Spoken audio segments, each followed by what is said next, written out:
A Challenge to Dignity. Our goal was to link academics, activists, and agencies concerned with the health of refugees and asylum seekers in a spirit of collaboration and comparison, bringing together professionals working with different populations of forcibly displaced peoples, ethnic groups, and nations. The video you are watching will contain an individual presentation edited to stand alone. We hope you find them to be of value. And we now move on to our session on community and collaboration. Our first presenter is Dr. Catherine Panter, who is a medical anthropologist working in the context of humanitarian crises. She is a professor of anthropology at Yale University, and her topic today is Models of Inclusive Programming, Resilience, Humanitarianism, Social Entrepreneurship, and Social Justice.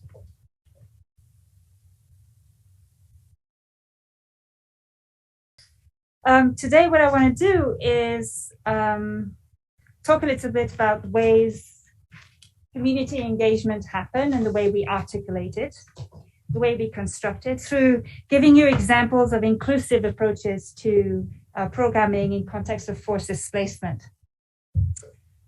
Can you hear me? Yeah. So I'm going to give you some examples that take the lens of resilience, humanitarianism, social entrepreneurship, and social justice.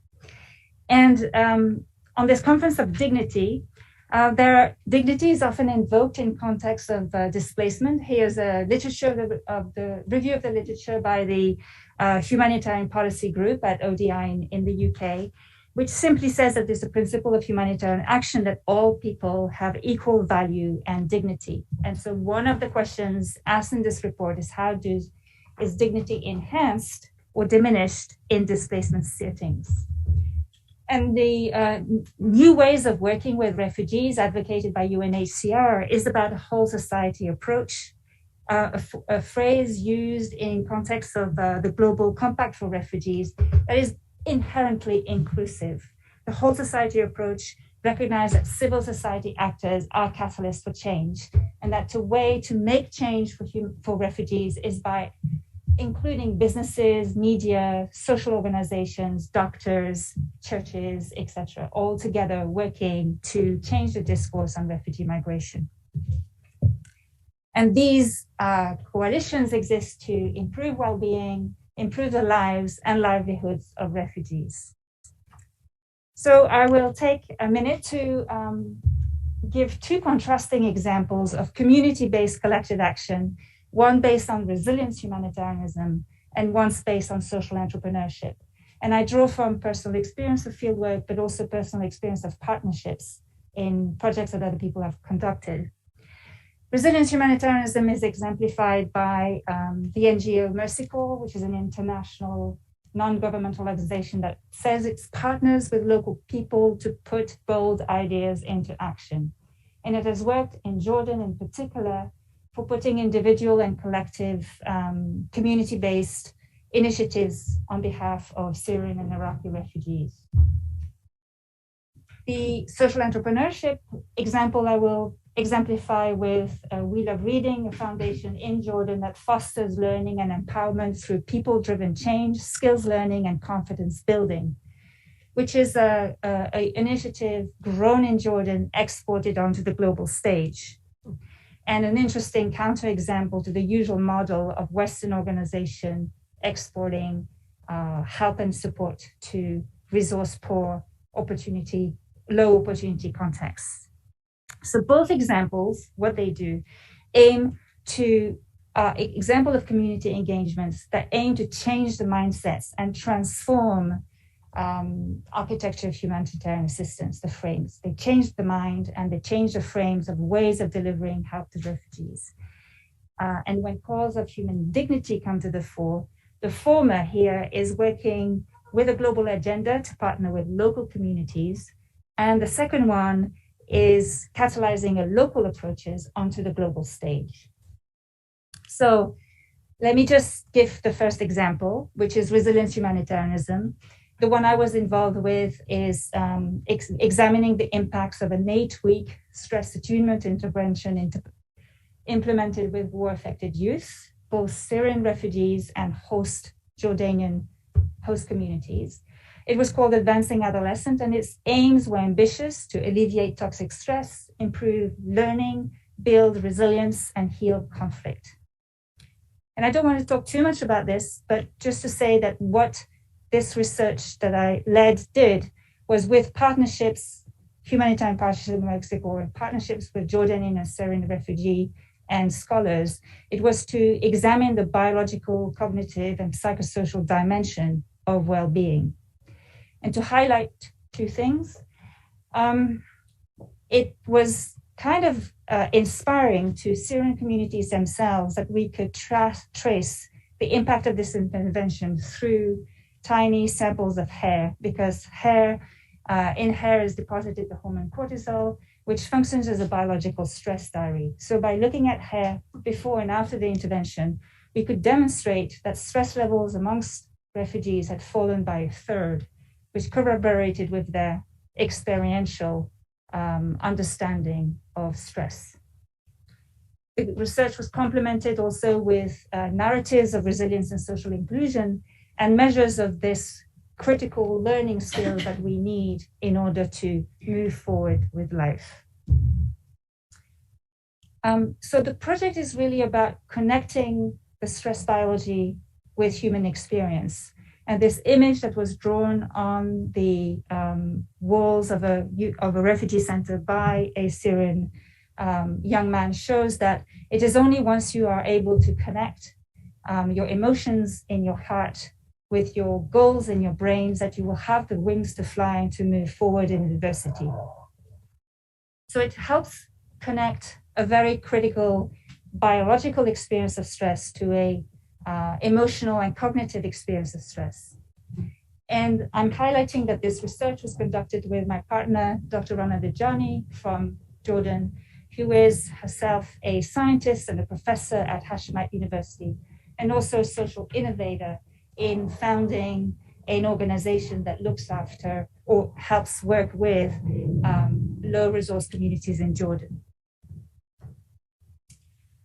The narratives of Syrian refugees were evidently portraying themselves as having the agency to realize their dreams, the right to live in dignity, and the hope to gain social respect.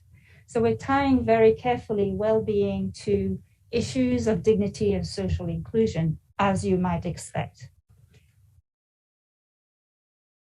And to then summarize what resilience humanitarianism and key aspects of this does in terms of community engagement was that it allowed a humanitarian organization like Mercy Corps to put forward a more broad package of refugee well-being and community engagement by doing exactly this, by linking improvements in human health, which in this case were to alleviate stress in the body and the mind, with economic opportunities, which is in this case linking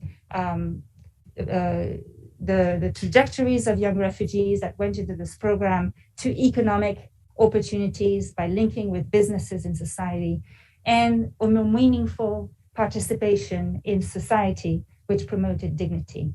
So I characterize this community engagement approach by seeing how alleviating stress and boosting resilience is actually linked very explicitly with issues of social inclusion and human dignity. Now, the second example is quite different for interesting reasons.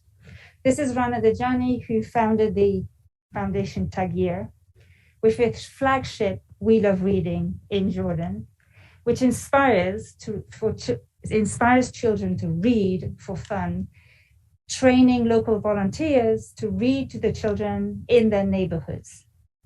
It is a community-based intervention which mobilizes men, women, and adults and young and youth to establish informal libraries and to organize read-alone sessions for young people in the public spaces, whether these are mosques or trees or railway stations or restaurants.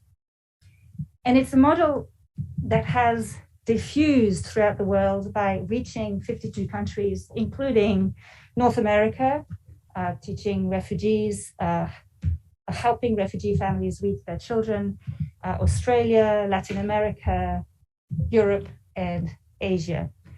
By training 500,000 children and distributing 250,000 books and training 7,000 people through this program, half of whom have become reading ambassadors. At the bottom, the reading ambassador is somebody who takes on this initiative of reading in their neighborhood, but then creates further models for change. For example, a guy called Matuvo in Uganda is putting together a coffee business in order to be able to sustain the economic activity of Wheel of Reading. So this is a model that grows by disproportionate impact, by diffusion from one person to their person. All these volunteers are unpaid, and it grows by diffusion rather than the normal scale-up that we are used to in an intervention. These communities are the ones co-designing books for children so that they become very culturally relevant. They help draw the books for children. These are examples to raise environmental awareness in Jordan with respect to garbage collection, water, and electricity use. These are books to encourage a level of learning. In a book called Questions in a Suitcase, this is the page that says, the kid says, I ask myself each night, why I'm trying to fall asleep. Sometimes I find one answer to my problem, and sometimes I find 13. So the idea is not to encourage a love of reading for education or for religious purposes. It is literally to think and to have fun with thoughts. And this is a page of the book to address issues of social inclusion, where the caption says, do birds need passport to enter Hungary? Where young refugees are each portrayed as a bird holding their passport in their beak and everything they have on their backs and trying to cross borders in order to find food security and inclusion somewhere in Europe. So this kind of program has actually been also rigorously evaluated by inviting Western scientists from Chicago and Harvard and elsewhere to look at their impacts on reading practices, on the development of empathy in children, on parent-child interaction, including fathers reading to their children, and on the executive function of the brain of the kid. But also, interestingly, on a global network of ambassadors, whereby a woman in Zaatari camp can reach out to somebody in Colombia or Uganda through this a mobile app that connects people together, functioning as connectivity. So to illustrate the change that's happening in the community through agency, local ownership of the program and responsibility, the picture on the left shows women caught in limbo of living in refugee camps.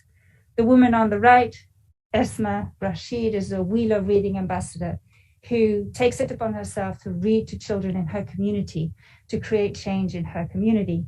And her story has been featured in the New York Times and Forbes and the Stanford Innovation Review, but is going to be made into a documentary because it's been picked up by a foundation in Dubai called Home Storytellers that tells that for refugees, connectivity is key. And then this notion of radical empathy with refugees is also key. So this documentary is coming out in November. So the key aspects of this second model of social entrepreneurship is really to link human refugee well-being to notions of agency, ownership, because they're doing the program by themselves, and lifelong learning. And Rana characterized this as a changing mindset through reading to create change makers in the community. It is, I would say, a grassroots system that develops entrepreneurial capacities in men, women, and youth, that supports well-being, competencies, and agency amongst adults and children, and supports lifelong learning and development in kids. And that's all I'm going to say about this example. And now I'm going to try and contrast these two examples with a third approach, which is to enhance well-being through actions of social justice. And in this room is a lot of expertise on the border, so I just want to contrast what I found surprising about grassroots humanitarianism on the US-Mexico border in contrast to the experience I had with working with Syrian and Jordan scholars and Syrian Jordan communities in Jordan. So this comes from fieldwork in 2018 and 2019 in Brownsville-McAllen, El Paso, and Tijuana. And what I did there was to ask, so what I didn't know before I went to the US-Mexico border is how engaged civic and faith-based organizations are in trying to change mindsets and discourse on migration. And again, all I'm going to say today is what I found surprising. One of the things I found surprising or hadn't realized is that the message of Christian charity is rooted in two feet of love. One is justice and one is charity.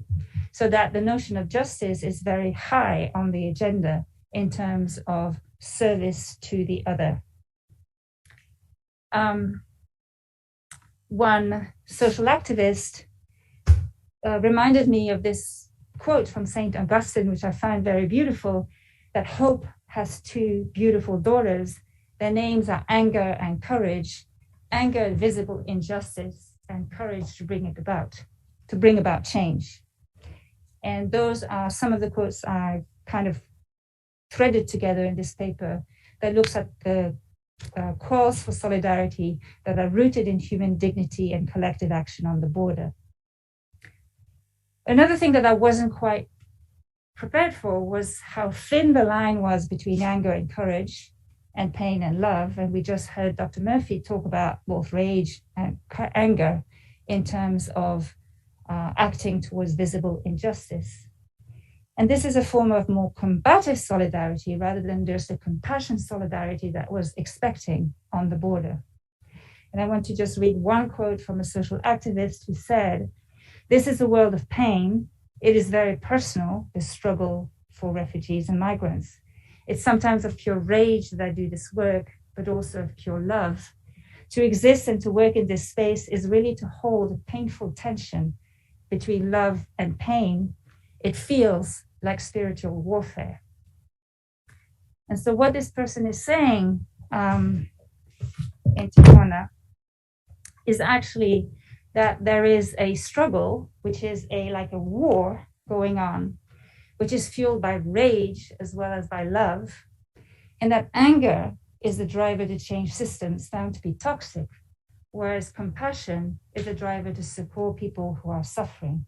And so it's surprising to me that anger functions as this cognitive good that is not counterproductive, but that it mobilizes collective action to make a change in terms of systems change.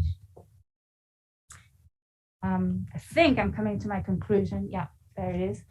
That calls to foster human dignity and community engagement, therefore, can be multifaceted.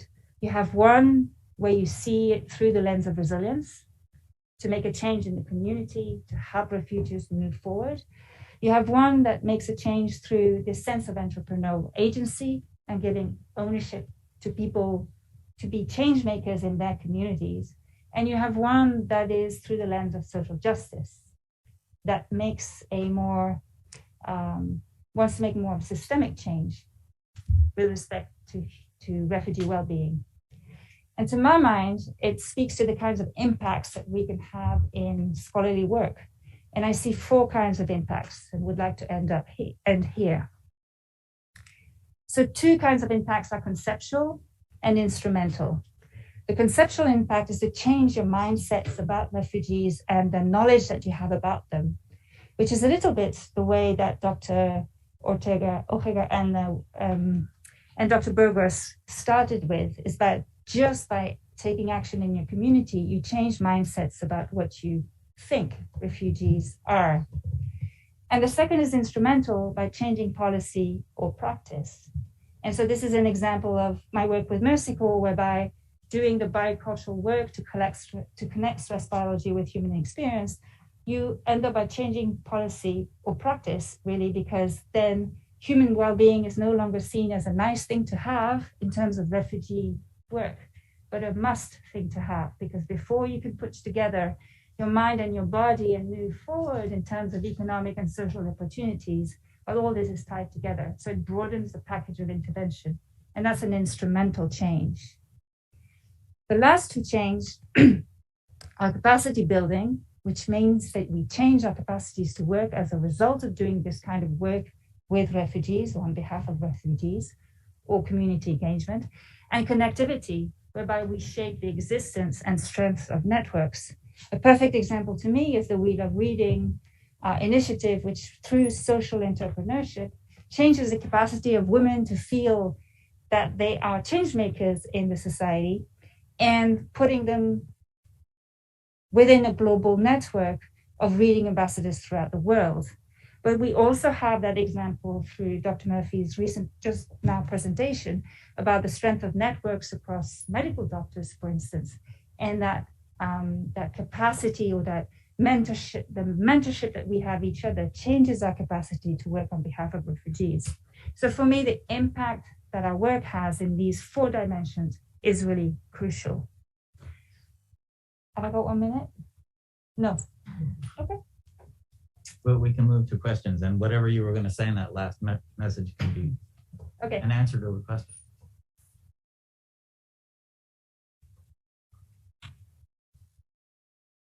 Questions? Hi, thanks, Catherine.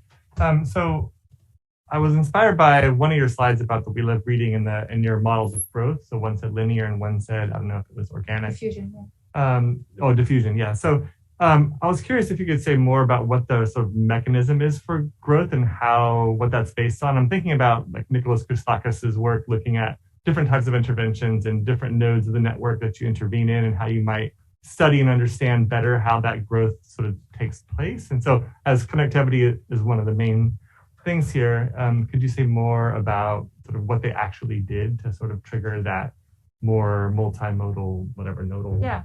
So I think the organization started with 3 trainees and has now, gone to thousands. And it's interesting what you say, because I'm just about to start a social network analysis of We Love Reading, which is why I'm trying to understand how it does work. And I'm not sure social network analysis is a really appropriate analysis, because these are, so basically what you're asking is how did the people come forth? How did they train and how do they recruit them? Do they go to leaders? Do they go to lay people? Do they interview churches? Like what? It's basically, I get trained and then I tell my Tom friend, who then tells his friend Seth, who then tells his friend Teresa. And then an organization. So the point about is that this organization has won multiple awards, the Unesco Literacy Award for Refugees. She's just had the Forbes Social Entrepreneur 2021 Award for this year, which is still on top secret news. And she's had so many awards for social innovation, for refugee and for literacy, that organization hear this and see that the costs are minimal and it is really a homegrown solution. So again, Colombia, a local organization, Colombia, hears about it through the network of NGOs that distribute these awards, and then contacts her to make something happen in the local community. It's that informal.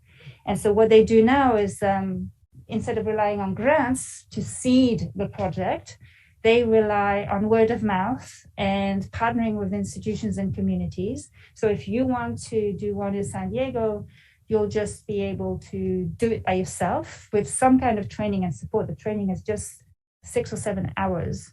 But the mobile app helps you keep together and move together for the organization and send your data about the hours that you're reading, you're reading, who you're reading to, and that kind of thing. So it's very informal, but at the same time structured so that they make and so the books, for instance, that you are producing in your community might actually get funded by somebody like UNESCO, right? Or at the moment she's funded by many Dubai foundations. She's getting money from Korea. So these foundations are coming in saying, this is a great idea. How do we make it work in our community for our people? And if she were here, she would explain it much better than I. Thank you very much.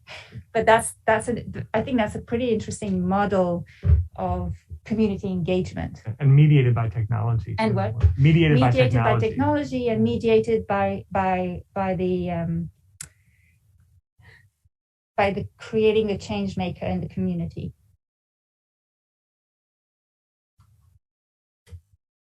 So you don't want to see my last slide?